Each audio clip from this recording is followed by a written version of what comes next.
We are about to take you back in time to a place rich in Western history and an event that is both honoring the past while helping build a future for people of all levels in the film industry. This is The Heart of the Story with Gary Mativier.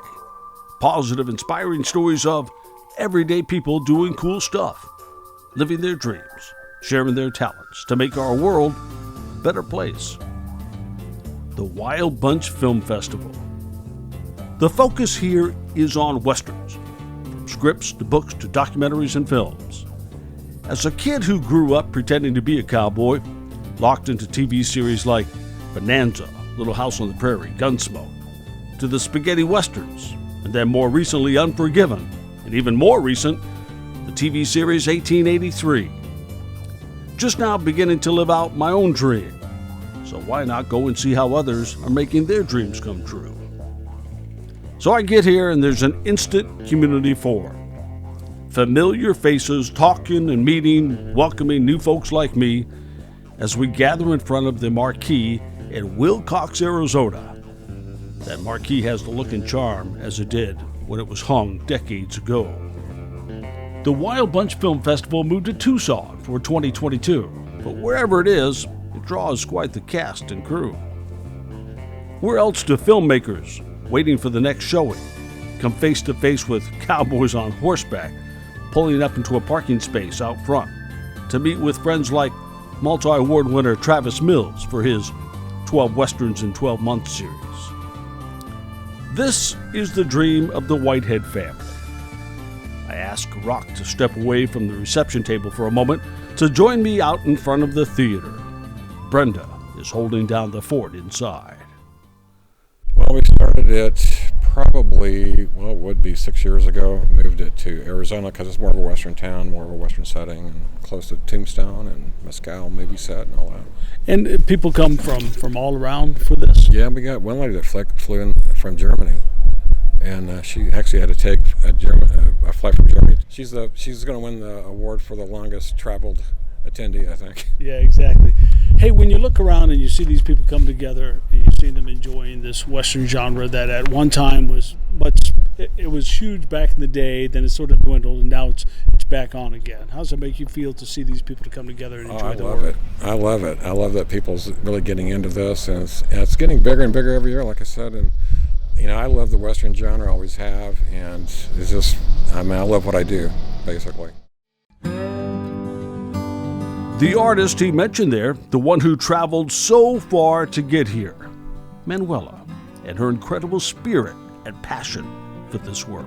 I'm Manuela Schneider. I'm an author, member of Western Writers of America, and I came here all the way from Europe. I'm nominated with 2 books and the first song I wrote, so here I am. Fantastic, and it was quite the journey to get here, huh? It was a mess, to be honest. I was not allowed to fly in directly, so I had to stay 2 weeks out of Europe for the sake of coming 10 days home to Arizona. And what drew you here? Why did you want to be here? As I said, I got nominated with 2 books I wrote, and my first Western song lyrics dedicated to the miners of the silver boom. So I got nominated before last year. I couldn't come here because we were banned from the US, and I got nominated in Texas as well. So this is the 3rd time, and I say it doesn't matter what it takes, I'm gonna be here. What is it about this genre that you like so much? I have this ambitious dream, to bring back, many pioneers were German, Swiss, Austrian, and we are still fans of the Western genre in Germany, and my plan, the train comes. So what I will try to do is I have started to translate some best-selling authors, and even my books are available in both languages, and I try to bring Western back to the pioneer roots in Germany. Why do you think it's so important that we keep this heritage alive and in some cases bring it back? Because even here in America, it faded somewhat for a long time, but there's a new connection people are making with it. Why do you think it's so important we keep it alive? I think people start to remember the main bases like honor, dignity, respect for each other, appreciating making it through hardship. And I think we lost the roots, the connection to the country, the connection to work hard, achieve something, and enjoy the fruits of your work. And I think literally people are too spoiled, taking things too granted. And I hope they raise their future generations to the old kind of code of the West and code of honor, dignity, and respect for each other. And a lot of people miss that. A lot of people try to get that back, and I hope we all succeed. And that's what keeps us connected to the good old days, although it was harsh times, not romantic like Hollywood makes us believe. But the people were sticking together, and I think that is what we lack, and that is what we want to see again. Sticking together, working things out together, not against each other. Wonderful. Thank you for what you're doing, and good luck this weekend. Thank you so much, and thank you for having me for the interview. I enjoyed it. People sticking together and testing out various ways of producing material, mixing themes and techniques of yesterday and today. Carl tells the story of his grandpa's struggle with dementia, using throwback 16mm film. Here's a sample. For I am ready now to be offered, Sheriff. and the time of my departure is at hand. Grandpa? I'm Carl Flood, writer and director of a film called The Unspoken Badge. And the inspiration, I imagine, came from your grandfather? Yes, my grandfather passed away from Alzheimer's. It's the second film I made of his Alzheimer's progress. And this is basically a tribute to his last breaths, through his eyes with Alzheimer's and what he went through on his final breaths. And with families go through too, as you know firsthand, right? Very much. There's actually two sides to it. There's the side of the family. They're all trying to get their last moments with the one they love. But yeah, if you flip it around and you look through the eyes of the person with Alzheimer's, they're really seeing a bunch of strange people coming up to them. Two different worlds. And to be able to capture that on film, how difficult was that for you? I mean, I think through my experience, I was able to relatively look through my grandpa's eyes and write the script. But then how to capture it was really a process. I really wanted to capture it through his perspective. So you really only see him through his point of view. And also, it was important to me to represent his point of view through filters rather than just like a visual world. So I want to kind of compartmentalize his eyesight and have his focus shifting around, like based off all the stuff that's going on. He was breathing heavy. His hearing was very low, so you had to be real close to him, and he would, based on my mom's, what she told me during, I wasn't with him for his last breath, but basically what my mom said while she was there was, if you talked to him, you had to get real close to his ear, and then his eyes would follow sounds. So I tried to focus on that in my story, focus on always get distracted. So he's focused on someone, and then he hears a sound, and then he he kind of drifts to focus on another sound. So nothing's really personal with him through his vision. Just sort of, and so you captured a randomness, but also with a pattern, It's driven by sounds or motions, always drifting. It was never, I was focused on you, but I saw something move back there, I was gonna shift because you're just a stranger to me through his eyes. Yeah, that's awesome. It's very moving. I was locked in, and I was mentioning to you that in our society where we want quick things, we like a lot of action, and if something doesn't happen within 10, 15 seconds of a movie or a TV show, we get distracted. But you took a different approach, kind of old school approach, by some of the mentors or some of the people that you have studied to tell your story. Very much correct. I very much follow the old classic Hollywood style of filmmaking and filmmakers, the pacing. I love the really slow pacing. And I also incorporated a lot of in-camera techniques for the story. I felt that was an important part to tell the story to, all my irises were done in camera. His vision was done with the filter on the camera. And I was telling my wife I was watching these movies here at the festival, and I felt like, man, everything is there's It's real fast paced. It's all about violence. It's all about gunplay and your typical Western stuff. And I was like, I don't feel like my film fits in there. But after my film screened, I've had such a positive response that I feel welcomed with it now. As you see here and watch this and watch the reaction to it, are you inspired to keep going, to keep bringing your vision to life on the big screen? Oh, 100%. I'm actually writing I'm writing some Western film noirs right now, some features. But I got the possibility of making a middle film. This film, The Unspoken Badges, would basically be the third film in a trilogy. My first film, The Last Request of Sheriff Johnson, was screened here in 2017, and that was my grandpa's early stages with Alzheimer's. So I'd like to create a middle film to continue the pattern from the first stages to the middle stages to when he goes to heaven in the third film. Awesome. Well, on behalf of those who really appreciate the art and appreciate the emotions, the feeling that you put into your films and what that does to us, because I was watching thinking of my grandfather. I have two grandfathers, of course, but one of them in particular, this reminded me because he had breathing difficulties at the end, and I remember watching him in his chair the last few days of his life and just watching him breathe. And I was taking in every moment of that and his sounds and the feel of that. And that brought me back, which I'm sure you're making a connection with a lot of people with someone in their lives too. Well, I thank you again for that. I mean, the inspirational part of my story, I always felt like inspiration was a key part to it, and I would really hope that people would see the film for what it is, but at the same time it would connect with them back to one they loved. And newcomer Tessie Hamilton, who drove here from Nashville, drove with her parents to debut her directing, writing, and acting skills. And on stage, she took the audience by storm that night. You're 9 years old. You just produced, directed, starred in your first film, and it just aired. You drove all the way from Nashville, Tennessee. What was this night like for you? Were you nervous? It was very fun, but very nerve-wracking. And when you look up there and you watch and you see people reacting, right? You listen all around you to the people and hear what they're saying. How does it make you feel when they're seeing your work? Well, it makes me feel a bit anxious, yet also happy because most of them liked it a lot. So that made me feel happy, yet anxious because I was scared that people wouldn't like it. Yeah. And they liked it. And then you stood up on stage and people were asking questions, and a lot of people wanted to hear what you had to say about your process, and you're just getting started.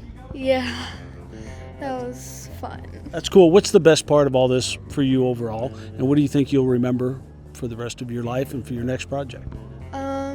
Probably going here and seeing my movie on a big screen and everybody liking it and reacting to it very well. And of course, we can't forget about the dude. My name is Bob Roloff, and I go as the Arizona dude. I was drawn in by his wide smile and his colorful Western garb as he worked the theater, talking to everyone as if he's known them for their entire lives, even though it turns out he just met some of them for the first time. This is the love of his life. Dude is spelled with 3 U's, so it sounds like the hippies dude, like, hi, dude. Yeah, and I started out in the filming business in the late 60s, and I worked at a movie ranch called Apache Junction, or Apache Ranch. That was in Apache Junction, Arizona. And a lot of great things were done there, but too bad the property became expensive, and now there's homes there and everything. But I worked with a lot of people over there, the Old West, a lot of them that are still not around yet. So it's like I worked with people like Slim Pickens, Rory Calhoun.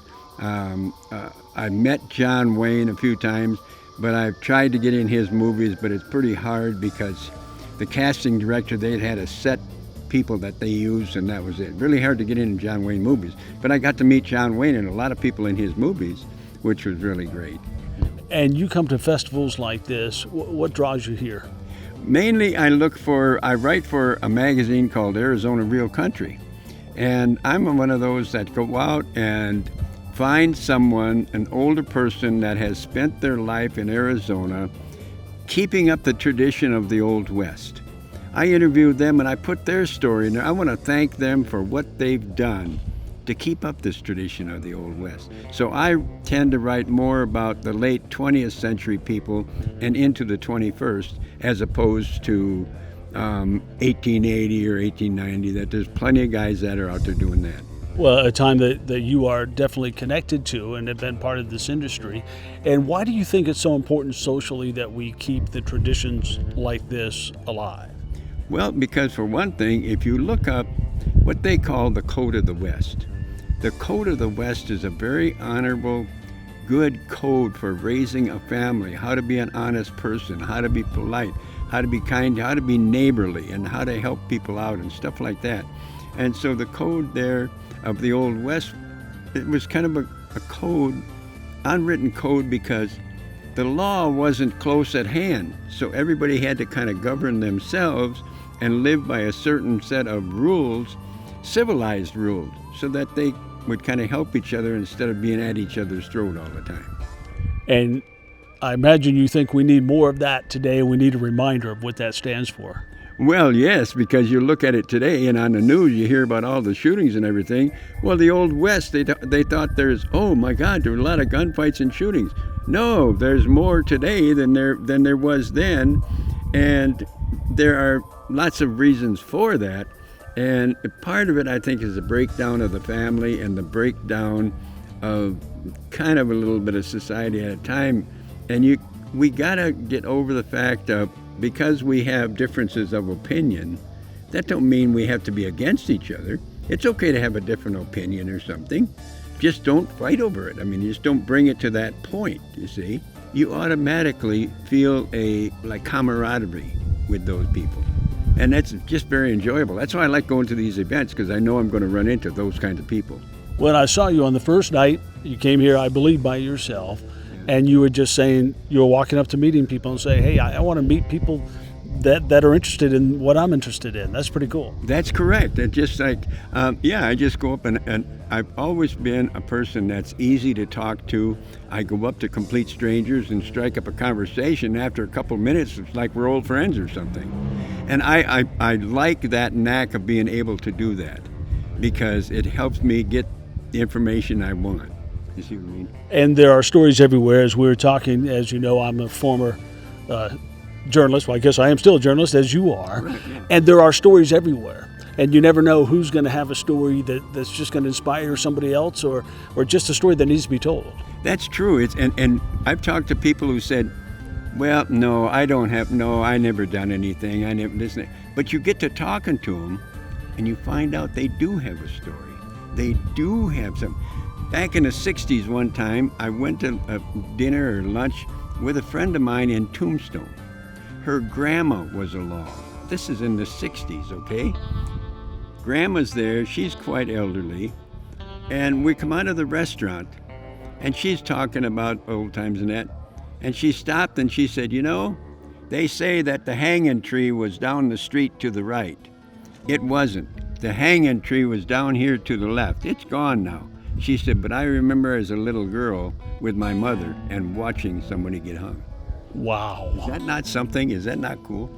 The dude rode off into the sunset this fall, no doubt eager to capture more stories from John Wayne and his other friends and heroes, all saddled up and waiting for him up there. Sharing the love by sharing the dreams of so many gathered here on this wild weekend of celebrating both a time gone by, the lasting legacies, the history, and the future, as new ways to tell new stories are being tried and tested for all the world to see and enjoy. As the founders, Rock and Brenda Whitehead, take us on another wild ride with the Wild Bunch. Final thing for you, I know you're going to be watching some film. What are the odds that you're going to get on the back of a bronc or a bull this weekend? Me? Yeah. Probably 100%. No, I'm just kidding. I'd love to, but I'm a little bit too old for that. Aren't we all? 100% no, I think was what you're looking for. No, yes, would be the answer there. Best of luck with your festival. Thank you for what you're doing. Thank you so much. In 2022, the Wild Bunch hitches up and travels to Tucson. Then they have the Sunny Side Up Festival in Oklahoma, to the Cowpokes in Texas. Check out their festivals now. All the info at thewildbunchfilmfestival.com. We hope you subscribe to our YouTube channel, Gary Mativier, and our podcast. This is The Heart of the Story with Gary Mativier.